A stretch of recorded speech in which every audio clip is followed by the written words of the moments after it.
Hello students, so we are discussing the chapter acids, bases and salts.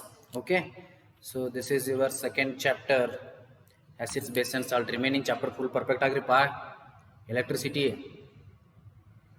acids, base and salt, magnetic effect of electric current, chemical reactions. ಇವು 4 chapter perfect ಆದ್ರೆ 40 marks ನೋಡಿ ಇರುದ 80 ಮಾರ್ಕ್ಸಿಂದ exam 36 marks ಬರ್ತಾವೆ ಇವು 4 chapter ಇಂದ ನೋಡ್ರಿ ಹೆಂಗೆ ಮಾಡ್ತೀರಿ ಮತ್ತೆ ಇವು 4 ಚಾಪ್ಟರ್ ಪರ್ಫೆಕ್ಟ್ ಆದರೆ ಅಂದ್ರೆ ಮ್ಯಾಕ್ಸಿಮಮ್ ಸ್ಕೋರ್ ಆಗ್ತದೆ. ಓಕೆ, ಮತ್ತು ನಾ ಇಂಟರ್ನಲ್ ಹೆಂಗಿದ್ರು ನಿಮ್ಗೆ 20ಕ್ಕೆ 5 ಇಲ್ಲ 6 ಕೊಟ್ಟಿರ್ತೀನಿ. ಯಾಕಂದ್ರೆ ನೀವು ಹೋಮ್ವರ್ಕ್ ಕಳಿಸ್ಬೇಡಿ, ಏನು ಮಾಡೋದು, ಯಾರು ಹೋಮ್ವರ್ಕ್ ಕಳಿಸ್ತಿರಲಿಲ್ಲ ಅವ್ರಿಗೆ 19 ಇಲ್ಲ 20 ಕೊಡ್ತೀನಿ, ಹೋದವ್ರಿಗೆ 5, 6 ಇಲ್ಲ 10 ಮಾರ್ಕ್ಸ್ ಕೊಡ್ತೀನಿ. ಈಗ ಆಲ್ರೆಡಿ ಫಸ್ಟ್ ಇಂಟರ್ನಲ್ ಕಳಿಸ್ಬೇಕು. ಯಾರು ವಿಡಿಯೋ ನೋಡತ್ತಿಲ್ಲ, ವಿಡಿಯೋ ನೋಡಿದವ್ರು ದಯವಿಟ್ಟು ಅವ್ರಿಗೆ ಇನ್ಫಾರ್ಮ್ ಮಾಡಿರಿ. ಹೋಮ್ವರ್ಕ್ ಕಳಿಸೋದಾಗಿರ್ಬೋದು, ಎಲ್ಲ ಫೇರ್ ಚೆಕ್ ಮಾಡಿಸೋದಾಗಿರ್ಬೋದು, ವಿದಿನ್ October 8ದಾಗ ಬಂದು ನೀವು ಚೆಕ್ ಮಾಡಿಸಿದ್ರಿ, I will give you 10 mark, 10 out of 10. First internal ಅದು 10 ಮಾರ್ಕ್ಸ್ ಹೋಗ್ತೈತಿ, ನೆಕ್ಸ್ಟ್ 10 ಇರ್ತೈತಿ. ಕೊಡಲಿಲ್ಲ ಅಂದ್ರೆ ಡೈರೆಕ್ಟ್ 3 ಇಲ್ಲ 2 ಮಾರ್ಕ್ಸ್ ಕಳಿಸ್ಬಿಡ್ತೀವಿ. Okay, yes, we are discussing the more about salts. So we are discussing about this acids, bases and salt.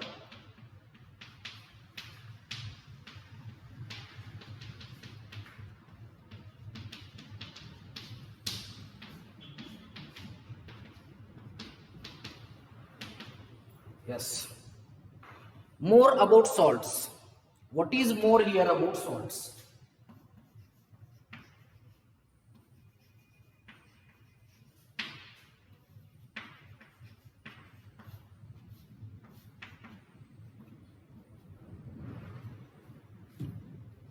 Salts and their derivation. Serial number 1, 2, 3, 4. First name of the salt ಯಾವ್ದು ನೋಡ್ರಿ. There should be name of salt. Formula derived from. Formula, and there should be 2 derived from. Derived from.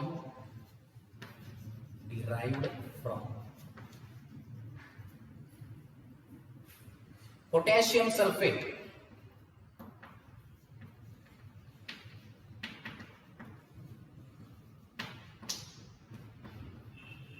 Potassium sulfate. K2SO4. KOH H2SO4.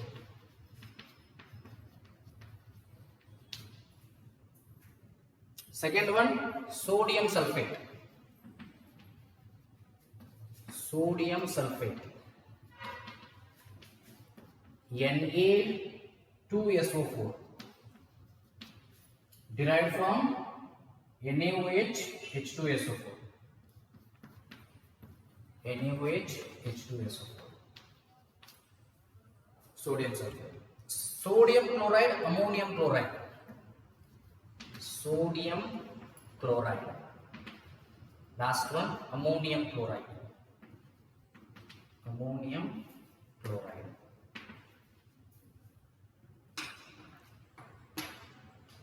NaCl, NH4Cl.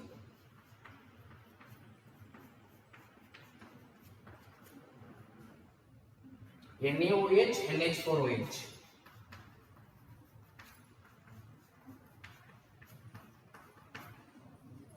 HCl, HCl.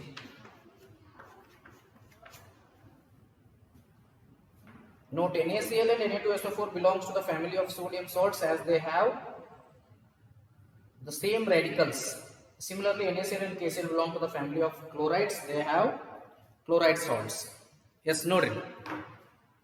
First one given is potassium sulfate. Formula, what is the formula of potassium sulfate? K2SO4. Na ಹಿಂದಿನ class ದಾಗ ಹೇಳಿನಿ KSO4 ಯಾಕೆ ಬರೆಯ formula, ಯಾಕಂದ್ರೆ SO4 ಮೇಲೆ -2 ಇರ್ತದ, K ಮೇಲೆ +1 ಇರ್ತದ, ಅದಕ್ಕೆ ಇದನ್ನ 2 ಮಾಡ್ಕೋಬೇಕು. ಅಂದ್ರೆ ಈಗ 1 ಯಾಡ್ಲೆ ಯಾಡ್ +2 -2 ಕ್ಯಾನ್ಸಲ್ ಆಗಿ ನಾರ್ಮಲ್ K2SO4 ಬರ್ತದೆ. NaK ಮೇಲೆ +1 ಇರ್ತದ, ಉಳಿದದ್ದು ಎಲ್ಲಾದ್ರ ಮೇಲೆ +2 ಇರ್ತಾವ. Magnesium, calcium, zinc, copper, iron, they all have +2. NaK ಅಟ್ಟ +1, ಉಳಿದದ್ದು ಎಲ್ಲ +2. ಕ್ಯಾಲ್ಸಿಯಂ, ಮ್ಯಾಂಗನೀಸ್ ಎಲ್ಲ +2 metals. Aluminum is only having +3. Aluminium ಕಷ್ಟ +3 ಇರ್ತದೆ. ಓಕೆ, ಎಸ್, ಇದು okay.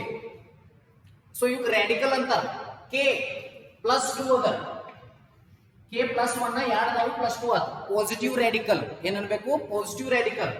Salt SO4 is negative radical. So NaCl, Na ಮೇಲೆ +1, Cl ಮೇಲೆ -1, Cl negative radical, Na positive radical. So radicals ಅಂತ ನೋಡ್ರಿ. ಪೊಟ್ಯಾಸಿಯಂ ಸಲ್ಫೇಟ್ ಫಾರ್ಮುಲಾ K2SO4 ಹೆಂಗ್ ಬತ್ತಿದು? Derived from reaction of these two. KOH ಮತ್ತು H2SO4 ದ reaction ಆತು ಅಂದ್ರೆ K2SO4 ಬರ್ತದ. It is from the reaction of acid and base. ಇದು acid base, acid base, acid base, acid base, acid base react ಆತಂದ್ರ salt water form ಆಗ್ತದ. ನೀವು ಕಲ್ತಿರಿ. So ಈ ಎರಡು ಆಸಿಡ್ ಬೇಸ್ ರಿಯಾಕ್ಟ್ ಆಗಿ ಈ ಸಾಲ್ಟ್ ಫಾರ್ಮ್ ಆಗ್ತದ, ವಾಟರ್ ಫಾರ್ಮ್ ಆಗ್ತದ. ಅದನ್ನ ನಾವು ಇಲ್ಲಿ ಹೇಳಿಲ್ಲ ಅಷ್ಟೇ. So K2SO4 is derived from KOH and H2SO4, the reaction of potassium hydroxide and sulfuric acid. From that K2SO4 is derived. Sodium sulfate, Na2SO4, same KNA, ಅಣ್ಣ ತಮ್ಮಗಳು ಇಬ್ರದು ಒಂದೊಂದ. KNA both are antamas. NaOH, H2SO4, sodium hydroxide, sulfuric acid. Sodium hydroxide is base, sulfuric acid is acid. Reaction of these two will give rise to Na2SO4. Sodium chloride. Sodium chloride is NaCl and NaOH. Sodium chloride NaCl. ನಿಮ್ಮನ್ಯಾಗ ಏನು ರೂಪ ಅದಲ್ಲ, that is NaCl. NaOH along with HCl. When both react, sodium hydroxide reacts with hydrochloric acid, there will be the formation of sodium chloride. Last one, ammonium chloride. NH4Cl is formed by the reaction between NH4OH and HCl. HCl ಮತ್ತು NH4OH ಒಳಗಿನ reaction ಇದ್ರೆ ಈ salt form ಆಗ್ತವು. ಇವು salt formula, salt ಹೆಸರ.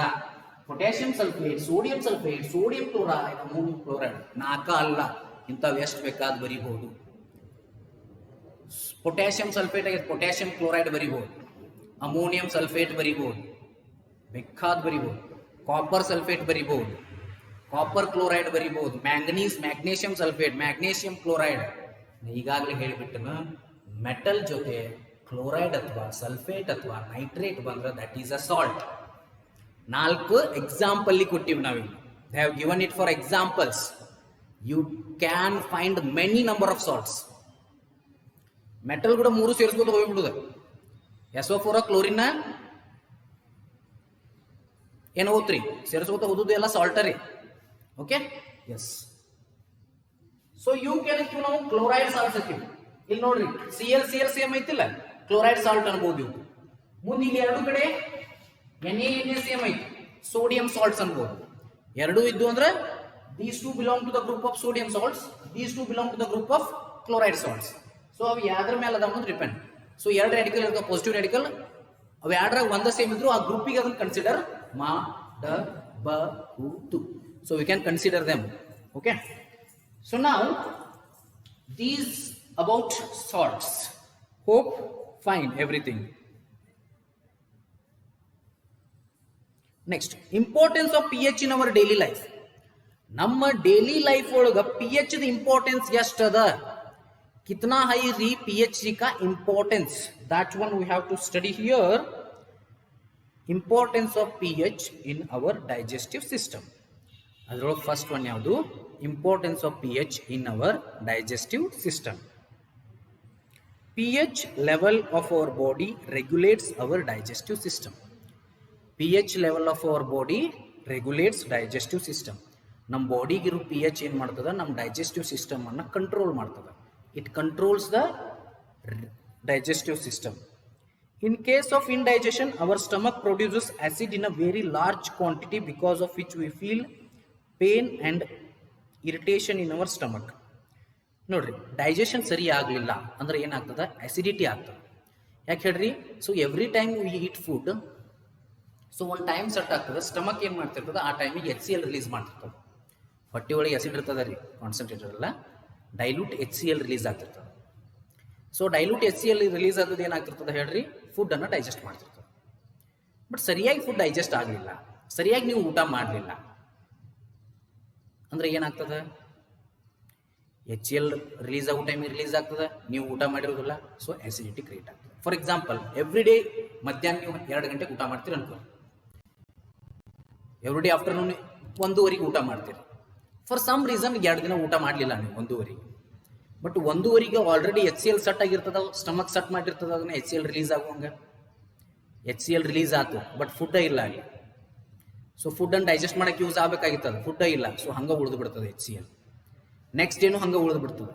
If you continue the third day also ಹಂಗೆ ಉಳಿತು ಅನ್ಕೋರಿ, ಎಚ್ ಸಿ ಎಲ್ ಸ್ಟೋರೇಜ್ ಭಾಳ ಆಗ್ತದೆ. ಸೊ ಅವಾಗ ಏನಂತಾರೆ, ಅದಕ್ಕೆ ಆಸಿಡಿಟಿ ಅಂತ ಕರೀತಾರೆ. ಗ್ಯಾಸ್ ಆಗ್ಯದ ಅಂತಾರೆ, ಗ್ಯಾಸ್ಟ್ರಿಕ್ ಆಗ್ಯದ ಅಂತಾರೆ. Gastric juice acidic that is also acidic. So H C L ಹೆಚ್ಚಾಗೋದ್ರಿಂದ ಗ್ಯಾಸ್ಟ್ರಿಕ್ ಜ್ಯೂಸ್ ಆಗ್ಯದ ಅಂತಾರೆ, ಅಂದ್ರೆ ಗ್ಯಾಸ್ಟ್ರಿಕ್ ಜ್ಯೂಸ್ ರಿಲೀಸ್ ಆಗಿರ್ತದೆ, ಗ್ಯಾಸ್ಟ್ರಿಕ್ ಆಗ್ಯದ ಅಂತಾರೆ. ಸೊ ಆ ಟೈಮ್ನಾಗ ಏನು ಮಾಡ್ತಾರೆ ನಿಮ್ಮ ಡಾಕ್ಟರ್, ಪಿತ್ತಿನ ಗುಳಿಗೆ ಅಂದ್ರೆ ಅವು ನ್ಯೂಟ್ರಲ್ ಇರ್ತಾವೆ, ದಟ್ ಮೀನ್ಸ್ ಬೇಸಿಕ್ ಇರ್ತಾವೆ. ಅಥವಾ ಇನೋ ಕುಡಿತೀರಿ ನೀವು, Eno is a base one, base ಅದು. ಸೊ ಅದನ್ನು ನಾವು ಕುಡಿದೀವಿ ಅಂದ್ರೆ ಆಸಿಡ್ ಬೇಸ್ ಕೂಡ ನ್ಯೂಟ್ರಲೈಸ್ ಆಗ್ತದೆ. So the all acid will be neutralised, then you feel good about it. Okay, S.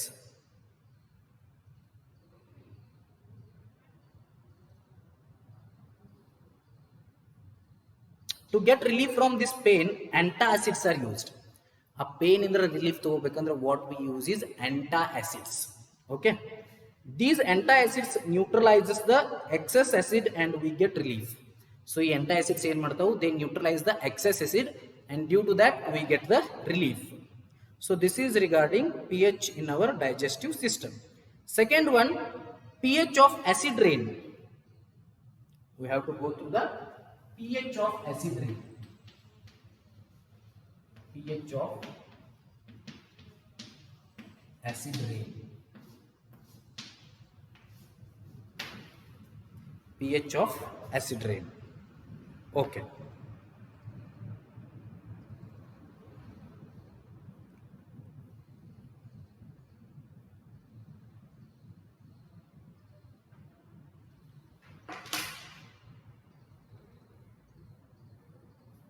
Acid rain pH ಎಷ್ಟಿರ್ತದೆ? Because it is an acidic in nature, which is acidic in nature means it should be having more pH. So what is the pH? When pH of rainwater is less, how much less? Than 5.6, it is called acid rain. If the pH is less than 5.6, we call it as acid rain. When this acidic rain flows into rivers, these also get acidic, which causes a threat to the survival of aquatic life. If the pH value 5.6 ಗಿಂತ ಕಡಿಮೆ ಇತ್ತು, so ಆ ರೈನಿಗೆ ಏನಂತೀವಿ ನಾವು, acid rain ಅಂತೀವಿ. The rain happening, the pH of the rainwater is less than 5.6, then we call that rain as acidic rain. This acidic rain will fall on the earth and it reaches the river, then it will, the water present in the river will turn to be acidic. So that is dangerous to the what? That is dangerous to the aquatic life. Okay, it is very much dangerous to the aquatic life. Okay, yes. So then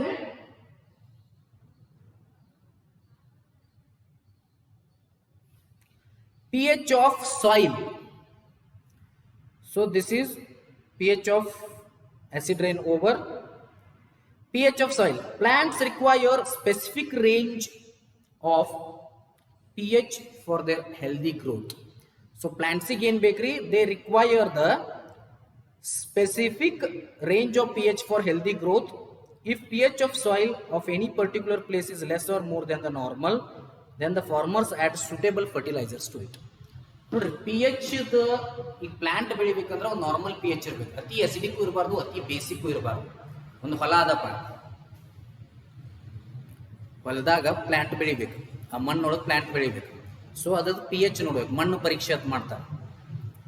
so it is taluka centre ಒಳಗೋದು ಇರ್ತದೆ, ಕೃಷಿ ಕೇಂದ್ರಗಳಿಂದ ಇರ್ತಾವೆ. ಅಲ್ಲಿ ಹೋಗಿ ನೀವು ಮಣ್ಣು ತೊಗೊಂಡು ಹೋದ್ರೆ ಮಣ್ಣು ಪರೀಕ್ಷೆ ಮಾಡ್ತಾವೆ. ಅದ್ರ ಪಿ ಎಚ್ ಕೂಡ ಇಂಪಾರ್ಟೆಂಟ್. ಸೊ ಆ ಬೆಳೆ ಬೆಳಿಲಿಕ್ಕೆ ಎಷ್ಟು ಪಿ ಎಚ್ ಅವಶ್ಯಕತೆ ಐತಿ, ಅದಕ್ಕಿಂತ ಹೆಚ್ಚ ಅಥವಾ ಕಡಿಮೆ ಇತ್ತಂದ್ರೆ ಏನು ಮಾಡ್ತಾರೆ, ಅದಕ್ಕೆ ಫರ್ಟಿಲೈಸರ್ಸ್ ಆ್ಯಡ್ ಮಾಡ್ತಾರೆ. ಫರ್ಟಿಲೈಸರ್ಸ್ ಆ್ಯಡ್ ಮಾಡಿ ಏನು ಮಾಡ್ತದೆ, ಹೆಚ್ಚು ಪಿ ಎಚ್ ಇತ್ತಂದ್ರೆ ಕಡಿಮೆ ಆಗುವಂಗೆ ಮಾಡ್ತದೆ, ಕಡಿಮೆ ಪಿ ಎಚ್ ಇತ್ತಂದ್ರೆ ಹೆಚ್ಚಾಗುವಂಗೆ ಮಾಡ್ತದೆ. ಸೊ ಆ ಟೈಪ್ ಅದನ್ನ ಯೂಸ್ ಮಾಡ್ಕೋತಾರೆ. So that is regarding P H of the soil. Okay, so next, so notes ಬರೀರಿ ಅಷ್ಟರು.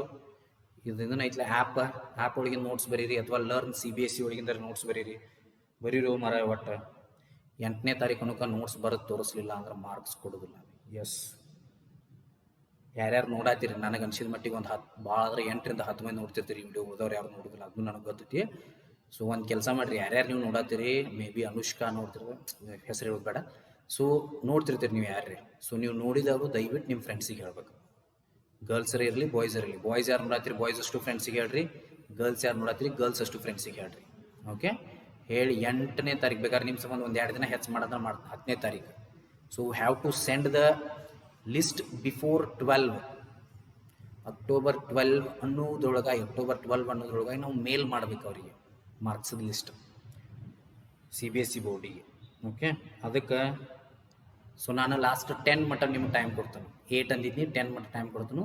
ಅಕ್ಟೋಬರ್ 10 ಅನ್ನೋದ್ರೊಳಗೆ ಎಲ್ಲ ಪಾಠದ ಕ್ವಶನ್ ಆನ್ಸರನ್ನು ಬರೆದು ತೋರಿಸ್ಬೇಕು. ಜೊತೆಗೆ 2 ಯಾವ್ದಾರ ಪಾಠದ ನೋಟ್ಸ್ ಬರ್ತಿರ್ಬೇಕು. 4 ಪಾಠಕ್ಕೆ ಯಾವು 4 ಪಾಠ ಆಗ್ತಾವ ಒಟ್ಟು ತನಕ.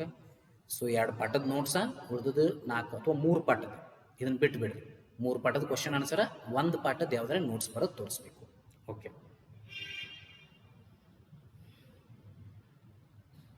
so next we'll go for pH of our body functions between the range of 7 to 7.8. living organisms can survive only in the narrow range of pH change. ನೋಡಿ, ನಮ್ಮ ಬಾಡಿ pH 7 to 7.8 ಒಳಗೆ ಇರಬೇಕು. ಭಾಳ ಹೆಚ್ಚಾಗಿ ಕಡಿಮೆ ಆದ್ರೂ ಕೂಡ ಸಮಸ್ಯೆ ಆಗ್ತತಿ. ನೋಡಿ, ನಮ್ದು ಬ್ಲಡ್ pH ಆಗಿರ್ತದೆ 7.2. the pH of our blood is 7.2. that means slightly basic. So 7 ದಾಟ್ಕೊಂಡ್ರೆ ಏನು, ಅದು ಬೇಸಿಕ್ ಅಂದಂಗೆ. So our blood is slightly basic in nature. Okay, tooth decay and pH. Bacteria present in the mouth produce acids by degradation of sugar.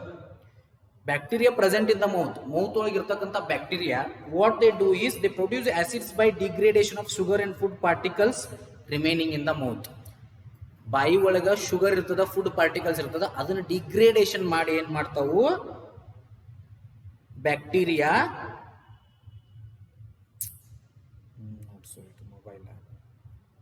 So degradation ಮಾಡ್ಯಾವ ಏನ್ ಮಾಡ್ತಾವು, acids ಅನ್ನ produce ಮಾಡ್ತಾವು. So ಬಾಯಿ ಒಳಗ saliva ಇರ್ತದ, ಉಗುಳು ಅಂತ ಏನ್ ನಾವು ಕರಿತೀವಲ್ಲ, that is scientific name is saliva. Bacteria present in our mouth produce acid by degradation of sugar and food particles remaining in the mouth.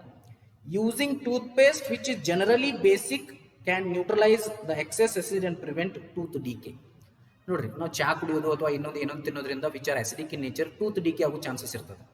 So ಅವಾಗ ಏನು ಮಾಡ್ತೀವಿ ನಾವು, ಬ್ರಷ್ ಮಾಡ್ತೀವಿ, ಹಲ್ಲು ತಿಕ್ಕೋತೀವಿ, ಹೌದಲ್ಲ? ವಾರಕ್ಕೆ ಒಂದ್ಸಲ ತಿಕ್ಕೋತೀವಿ ಮಿನಿಮಮ್, ಹೌದಾ ಇಲ್ಲ? ಓಕೆ, ದಿನ ತಿಕ್ಕೋರಿ ಏನು ತಪ್ಪಿಲ್ಲ. So that is base. Toothpaste is basic in nature. So what it does, whatever the acidic present in our mouth, so food ತಿನ್ನೋದ್ರಿಂದ ಅಥವಾ ಚಾ ಕುಡಿಯೋದ್ರಿಂದ ಏನು acidic present ಇರ್ತದಲ್ಲ ಮೌತ್ ಒಳಗ, that will all become neutralized and it reduces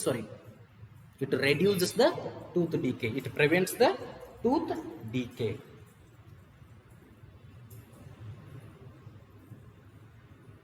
Bee sting or nettle sting contains methanoic acid. ಹೇಳಿದ್ವಿ ನಾವು, B sting ಅಥವಾ ನೆಟಲ್ ಸ್ಟಿಂಗ್ ಅಂದ್ರೆ ಏನು, ಆಂಟ್ ಅತ್ತೀವಿ ನಾವು, ಇರುವೆ. ಬಿ ಅಂದ್ರೆ ಜೇನುಹುಳ, ಅಥವಾ ಆ ಥರದ ಜೇನುಹುಳ ಅಥವಾ ನೆಟಲ್ ಸ್ಟಿಂಗ ಅಥವಾ ಆಂಟ್ ಸ್ಟಿಂಗ್ ಅದ. ಅದ್ರೊಳಗೆ ಒಂದು ಆಸಿಡ್ ಇರ್ತದೆ ಅಂತ ಹೇಳಿ, that is called formic acid. ಅದಕ್ಕೆ ಇನ್ನೊಂದು ಹೆಸರು ಕರೀತಾರ ಮಿಥನಾಯಿಕ್ ಆಸಿಡ್. 2 ನೇಮ್ ಬರ್ತಾವೆ ಯಾವಾಗಲೂ ಕೂಡ. ಈಗ ನೆಕ್ಸ್ಟ್ ನಿಮ್ಗೆ ಐತೆ ಅದು, ಬಟ್ ಮೋಸ್ಟ್ಲಿ ತೆಗ್ದಾರ ಸಲ ಅದನ್ನ. ಕಾರ್ಬನೇಟ್ಸ್ ಕಂಪೌಂಡ್ಸ್ ಅಂತ ಬರ್ತದೆ 4th ಚಾಪ್ಟರ್ ಒಳಗೆ, ಸ್ವಲ್ಪ ಸಿಲೆಬಸ್ ಕಟ್ ಮಾಡ್ಯಾರ ಅದ್ರೊಳಗೆ. ಸೊ ಕಾರ್ಬನೇಟ್ಸ್ ಕಂಪೌಂಡ್ಸ್ ಚಾಪ್ಟರ್ ಒಳಗೆ ದೇರ್ ಆರ್ 2 ನೇಮ್ಸ್. ಪ್ರತಿ ಒಂದು ಮೊಲಿಕ್ಯೂಲಿಗೆ 2 ನೇಮ್ಸ್ ಇರ್ತಾವೆ. ಒಂದು ಜನರಲ್ ನೇಮ, ಇನ್ನೊಂದು IUPAC ನೇಮ್ ಅಂತ ಬರ್ತದೆ, ಸೈಂಟಿಫಿಕ್ ನೇಮ್. ಈ ಫಾರ್ ಎಕ್ಸಾಂಪಲ್ ನಾವು ಹೆಂಗೆ ಹೇಳ್ತೀವಿ ಬಯಾಲಜಿ ಒಳಗೆ, ಮನುಷ್ಯನಿಗೆ 2 ನೇಮ್, ಮನುಷ್ಯ ಹ್ಯೂಮನ್ ಜನರಲ್ ನೇಮ್, ಹೋಮೋಸೇಪಿಯನ್ ಅಂತ ಕರೀತಾರೆ, ದಟ್ ಈಸ್ ಸೈಂಟಿಫಿಕ್ ನೇಮ್. ಹಂಗೆ ಮೊಲಿಕ್ಯೂಲ್ಸಿಗೆ, ಕಾರ್ಬನ್ ಮೊಲಿಕ್ಯೂಲ್ಸಿಗೆ 2 ನೇಮ್ಸ್ ಇರ್ತಾವೆ. ಒಂದು scientific name, that is called IUPAC name. ಇನ್ನೊಂದೇನು ಕರೀತಾರ ಜನರಲ್ ನೇಮ್. ಸೊ ಹಿಂಗೆ ಫಾರ್ಮಿಕ್ ಆಸಿಡ್ ಎರಡು ನೇಮ್ ಅದಾವು. ಒಂದು formic acid that is general name, methanoic acid ಅಂತ ಬರ್ತದ that is its IUPAC name. Okay, which causes pain and irritation. So ಅದರಿಂದ ಏನಾಗ್ತದೆ, cause and pain and irritation ಆಗ್ತದೆ. ನಿಮ್ಗೆ ಕೇಳಿದ್ರೆ ನೀವು ಯಾವ್ದು ಬರ್ದ್ರು ಕರೆಕ್ಟ್. ನಾಳೆ ಕೇಳ್ಬೋದು, which acid is present in the bee sting, natal sting or ants sting. ಅದೇನು ಬೀ ಸ್ಟಿಂಗ್ ಇರ್ತದಲ್ಲ, ಜೇನು ಹುಳದ ಕೊಕ್ಕೆ ಇರ್ತದೆ, ನೆಟಲದ ಕೊಕ್ಕೆ ಇರ್ತದೆ, ಅಥವಾ ಆಂಟ್ ಇರುವೆ ಕೊಕ್ಕೆ ಇರ್ತದಲ್ಲ, ಅದ್ರೊಳಗೆ ಅದು ಫಾರ್ಮಿಕ್ ಆಸಿಡ್ ಅಥವಾ ಮಿಥನಾಯಿಕ್ ಆಸಿಡ್ ಇರ್ತದೆ. ಅದು ಕಚ್ಚಿದಾಗ ಏನಾಗ್ತದೆ, ಪೇನ್ ಆಗ್ತದೆ, ಇರಿಟೇಷನ್ ಕ್ರಿಯೇಟ್ ಆಗ್ತದೆ. When we use a weak base like baking soda on it we get relief. So ಅದ್ರ ಮ್ಯಾಗ ನಾವು ಏನು ಯೂಸ್ ಮಾಡ್ತೀವಿ, ವೀಕ್ ಬೇಸಿಕ್ ಸೋಡಾ ಯೂಸ್ ಮಾಡ್ತೀವಿ. ಅಂದ್ರೆ ವೀಕ್ ಸೋಡಾ ಯೂಸ್ ಮಾಡ್ತೀವಿ, that should be basic in nature. So ಇಲ್ಲಿ ಇರಿಬಿ ಕಡಿತ ತಿಳ್ಕೊರಿ, ಇರಿಬಿ ಕಡಿತದ ತ್ರಾಸ ಮಾಡ್ಕೊಳಕ್ ಹೋಗ್ಬೇಡ್ರಿ. ಮನ್ಯಾಗ ಸೋಡಾ ಇರ್ತದಲ್ಲ, ತಿನ್ನು soda, that is baking soda, that is completely basic in nature. So ಅದ್ರ ಮ್ಯಾಗ ತಿದ್ಕೋಬೇಕು, ಹಿಂಗೆ ಭಾಳ ತಗೊಂಡಲ್ಲ, ಸ್ವಲ್ಪ ತಗೊಂಡ ತಿದ್ಕೊಂಡ್ರೆ ಏನಾಗತ್ತೆ, ಆಸಿಡ್ ಬೇಸ್ ನ್ಯೂಟ್ರಲೈಸ್ ಆಗಿಬಿಡ್ತಾವೆ. ಅಲ್ಲಿ ವಾಟರ್ ರಿಲೀಸ್ ಆಗ್ತದೆ ಸಣ್ಣ ಪ್ರಮಾಣದಾಗ, ನಿಮ್ಗೆ ಗೊತ್ತಾಗಿರೋದಿಲ್ಲ, ಅದು ಸಾಲ್ಟ್ ಆ್ಯಂಡ್ ವಾಟರ್ ಸಣ್ಣ ಪ್ರಮಾಣದಾಗ ರಿಲೀಸ್ ಆಗ್ತದೆ ಅಲ್ಲಿ. ಓಕೆ, ಸೊ ಅದು ನ್ಯೂಟ್ರಲೈಸೇಷನ್ ರಿಯಾಕ್ಷನ್ ಆಗ್ತದೆ. ಸೊ ಇಷ್ಟು ನಾವು ಇವತ್ತು ಕಲ್ತೀವಿ. ಸಾಲ್ಟ್ಸ್ ಬಗ್ಗೆ ಕಲ್ತೀವಿ, pH ಬಗ್ಗೆ ಕಲ್ತೀವಿ, pH in our digestive system ಕಲ್ತೀವಿ, pH ಆಫ್ ಸಾಯಿಲ್ ಕಲ್ತೀವಿ, pH ಆಫ್ ಪ್ಲಾಂಟ್ ಕಲ್ತೀವಿ, ಆಸಿಡ್ ರೈನ್ ಬಗ್ಗೆ ಕಲ್ತೀವಿ. ಆಸಿಡ್ ರೈನ್ ಅಂದ್ರೆ pH ಲೆಸ್ ದ್ಯಾನ್ 5.6 ಇರಬೇಕು. ನಮ್ಮ ಬಾಡಿ ಒಳಗೆ pH 7 to 7.8 ಒಳಗೆ ಇರಬೇಕು. Blood pH 7.2, that is which is basic in nature. ಮುಂದೆ ಸಾಲ್ಟ್ಸ್ಗಳ ಬಗ್ಗೆ ಕಲ್ತೀವಿ. ಒಂದು ನೆಗೆಟಿವ್ ಅಥವಾ ಪಾಸಿಟಿವ್ ರ್ಯಾಡಿಕಲ್ ಇರ್ತಾವೆ ಎರಡರಾಗ. First one positive, second one negative. Metals are all positive radicals, other are negative radicals. So ಇವನ್ನೆಲ್ಲ ನಾವು ಕಲ್ತೀವಿ. So if anything is there, any doubts are there, please let me know. Okay, so ಚಲೋ ತಂಗೆ ನೀವು ಏನು ಮಾಡ್ಬೇಕ್ರಿ, ಓದ್ಬೇಕ್ರಿ. So salts ಬಗ್ಗೆ ನಾವು ಕಲ್ತೀವಿ. ಇನ್ನೇನು ಕಲಿಬೇಕು, ಸೊ ಟೂತ್ ಡಿಕೆ ಅದು ಕಲ್ತೀವಿ. ಟೂತ್ ಡಿಕೆ ಆ್ಯಂಡ್ pH ಹೆಂಗೆ ಅದು ಪ್ರೆಸೆಂಟ್ ಅದ, ಬ್ಯಾಕ್ಟೀರಿಯಾ ಏನಿರ್ತದೆ ನಮ್ಮ ಬಾಯಿ ಒಳಗೆ ಇರ್ತಕ್ಕಂಥ bacteria that creates the acids by using food, so that will present in our teeth. So because of that we have to use toothbrush or toothpaste which is basic in nature, that avoids the tooth decay. Bee sting ಮತ್ತು natal sting ಒಳಗೆ formic R ಮಿಥನಾಯಿಕ್ acid ಇರ್ತದೆ. So ಅದನ್ನು ನಾವು ಕಡ್ದಾಗ, so there we have to rub by the weak base baking soda to neutralize the effect. pH of soil should be good, it should be normal. If the pH of soil is more or if the pH of soil is less, farmers use the fertilizers to neutralize or reduce down or increase the pH value. ಹೆಚ್ಚಿತ್ತಂದ್ರೆ reduce down ಮಾಡಕ್ಕೆ fertilisers ಹಾಕ್ತಾರ, ಅಂಥ fertilisers ಇರ್ತಾವೆ. ಕಡಿಮೆ ಇದ್ದದನ್ನು ಹೆಚ್ಚು ಮಾಡುವಂಥ fertilisers ಇರ್ತಾವೆ. So if the pH is less, the fertilizers are used to increase the pH of the soil. If the pH is more, the fertilizers are used to decrease the pH of the soil. So pH of acid rain ಆಯ್ತು, pH of digestive system ಆಯ್ತು. So ನಾ ಹೇಳಿದ್ನಲ್ಲ, pH digestive system ನಮ್ಮ ಹೊಟ್ಟೆ ಒಳಗೆ ಏನಿರ್ತದೆ, HCl release ಆಗ್ತಿರ್ತದೆ. So HCl release ಆಗ್ತಿರ್ತದೆ, ಬಟ್ ನೀವು ಸರಿಯಾಗಿ ಊಟ ಮಾಡಲಿಲ್ಲ ಅಂದರೆ HCl ಹೆಚ್ಚಿಗೆ ರಿಲೀಸ್ ಆಗಿಬಿಡ್ತದೆ. ಸೊ ಅದು ಯಾವುದೇ ಫುಡ್ ಸಿಗೋದಿಲ್ಲ ಅದಕ್ಕೆ ಡೈಜೆಸ್ಟ್ ಮಾಡಲಿಕ್ಕೆ. ಸೊ ಹೆಚ್ಚಿನ ಪ್ರಮಾಣದ HCl ಅಲ್ಲಿ ಅಥವಾ ಗ್ಯಾಸ್ಟ್ರಿಕ್ ಜ್ಯೂಸ್ ಅಂತ ಕರಿತೀವಿ, ಅದು ಸ್ಟೋರ್ ಆಗ್ತದೆ. That is acidic in nature. HCl is also acid, gastric juice is also acidic in nature. Due to that acidity creates, so ಹೊಟ್ಟೆ ಒಳಗೆ acidity create ಆಗ್ತದೆ. So that time we have to neutralize the effect of acidity. We use the tablets or like substances which are antacids in nature. Opposite to acids are called antacids. Base ಅಂದ್ರೂ ನಡೀತದೆ, antacids ಅಂದ್ರೂ ನಡೀತದೆ. So ಅವುಗಳನ್ನು ನಾವು ಸೇವಿಸ್ತೀವಿ. ಸೇವಿಸಂಟ್ಲೆ ಏನಾಗ್ತದೆ, ಅದು ಇದಾಗ್ತದೆ. ನೋಡ್ರಿ ನೀವು, ಈಗ ಅದು ಆಯ್ತು ಸಣ್ಣಾಗಿದ್ದಾಗ ಅಥವಾ ರಾತ್ರಿ 11-12 ಸಡನ್ಲಿ ನಿಮ್ಗೆ ಹೊಟ್ಟೆ ನೋವು ಇಲ್ಲಿಕಾಯ್ತು, ಆ್ಯಸಿಡಿಟಿ ಆಗಿತ್ತು. ನಿಮ್ಮ ಮನ್ಯಾಗ ಏನು ಮಾಡ್ತಾರೆ, ಅವಾಗೆ ಮೆಡಿಕಲ್ ಶಾಪ್ ತೆಗ್ದಿರಂಗಿಲ್ಲ. ಸೊ ದ್ಯಾಟ್ ಟೈಮ್ ಅವ್ರು ಏನು ಮಾಡ್ತಾರೋ, ಮನೆಯೊಳಗೆ ಇರ್ತಕ್ಕಂಥ ಬೇಕಿಂಗ್ ಸೋಡಾ ತಗೋತಾರೋ ಮತ್ತು ನಿಂಬೆಕಾಯಿ, ಅವನ್ನೆರಡು ಹಿಂಡ್ತಾರೆ. ಸರ್ ನಿಂಬೆಕಾಯಿ ಆ್ಯಸಿಡಿಕ್ ಇರ್ತದೆ. ನಿಂಬೆಕಾಯಿ is the weakest acid. Okay, ಅಗದಿ ವೀಕೆಸ್ಟ್ ಆ್ಯಸಿಡ್, ಸಿಟ್ರಿಕ್ ಆ್ಯಸಿಡ್. ಈಗ ನಿಮ್ಮ ಕಡೆ 100 ಪ್ರಮಾಣದಾಗ ಆ್ಯಸಿಡ್ ಐತಿ, 80 ಆ್ಯಸಿಡ್ ಐತಿ HCl. ಸೊ ಇದು ನಿಂಬೆಕಾಯಿ 5 ಆ್ಯಸಿಡ್. ಸೊ 5 ಆ್ಯಸಿಡ್ ಹಾಕಿದ್ರೆ ಏನಾಗ್ತದೆ, 80 ಕಡಿಮೆ ಮಾಡ್ತೈತೆ, ಅದು 5 ಪ್ರಮಾಣದಾಗ ಕಡಿಮೆ ಮಾಡ್ತೈತಿ. ಹಂಗೆ baking soda that is basic in nature, ಅವನ್ನ ಎರಡು ಕುಡಿದ್ರೆ ಸ್ವಲ್ಪ ಸಮಾಧಾನ ಅನಿಸ್ತದೆ. ಸೇಮ್ ಥಿಂಗ್ ಇನೋ ಕುಡ್ದಾಗೂ ಹಂಗೆ. ಇನೋ ಇಸ್ ಅ ಆ್ಯಂಟಾ ಆ್ಯಸಿಡ್, ಇನೋ ಬರ್ತದೆ. ಮತ್ತು ಟ್ಯಾಬ್ಲೆಟ್ಸ್ ಬರ್ತಾವೆ, ನೆನಪಾಗೋಲ್ಲ ಟ್ಯಾಬ್ಲೆಟ್, ಓಮಿ ಒಮೇಜ್ ಅವೆಲ್ಲ ಟ್ಯಾಬ್ಲೆಟ್ ಬರ್ತಾವೆ. Those all are antacids or bases. ಅವು ಏನು ಮಾಡ್ತಾವೆ, ರೆಡ್ಯೂಸ್ ಮಾಡ್ತಾವೆ. ಏನನ್ನ ಇಫೆಕ್ಟ್ ಅನ್ನು ರೆಡ್ಯೂಸ್ ಮಾಡ್ತಾವೆ, then effect on that acidic effect ಅನ್ನು ರೆಡ್ಯೂಸ್ ಮಾಡ್ತಾವೆ. After that we will feel good. So homework ಅದು ಕಳಿಸ್ರಿ, ಚಲೋ ತಂಗೆ ಸ್ಟಡಿ ಮಾಡಿರಿ, ಏನತ್ತಿ ಇಲ್ಲ ಅಂದ್ರೆ ಕೇಳ್ರಿ. ದಯವಿಟ್ಟು 10th ಅವ್ರ ಫೋನ್ ಹಚ್ಚಿರಪ್ಪ. ನೀವು ಯಾರ್ಯಾರು ಗರ್ಲ್ಸ್ ಅದಿರಿ, you also call me as conference call. ನಿಮ್ಗೆ ಏನತ್ತಿ ಇಲ್ಲ ಅಂದ್ರೆ ಕೇಳ್ರಿ, ಒಮ್ಮೆ ಫೋನ್ ಹಚ್ಚಿಬಿಡ್ರಿ ಅಷ್ಟು. ನೀವೆಲ್ಲ ಫ್ರೆಂಡ್ಸರು ಕೂಡಿ ಕಾನ್ಫರೆನ್ಸ್ ಮಾಡ್ಕೊರಿ, ಕಾನ್ಫರೆನ್ಸ್ ಮಾಡಿ ನನಗೆ ಕಾಲ್ ಮಾಡಿರಿ ಈವ್ನಿಂಗ್ 7 ನಂತರ ಯಾವಾಗಾದರೂ. ಸೊ ನಿಮ್ಮ ಡೌಟ್ಸ್ ಏನೇನದಾವೆ ಎಲ್ಲರೂ ಕ್ಲಿಯರಾಗಿ ಕೇಳ್ಕೊರಿ. So I can answer your doubts. ಹುಡುಗರು ಹಂಗೆ ಮಾಡಿರಿ. ಸೊ ನೀವು ಒಂದು 5-6 ಜನ ಕೂಡಿ ಕಾನ್ಫರೆನ್ಸ್ ಮಾಡ್ಕೊರಿ, ಕಾನ್ಫರೆನ್ಸ್ ಮಾಡ್ಕೊಂಡು ನಾನು ಆ್ಯಡ್ ಮಾಡಿರಿ. ಸೊ ನಿಮಗೆ ಏನೇನು ಡೌಟ್ಸ್ ಅವೆಲ್ಲ ಕೇಳ್ಕೊರಿ, ಸ್ಟಡಿ ಚಲೋತಂಗೆ ಮಾಡಿರಿ. Okay, thank you. Will see the remaining things in the next class. Thank you.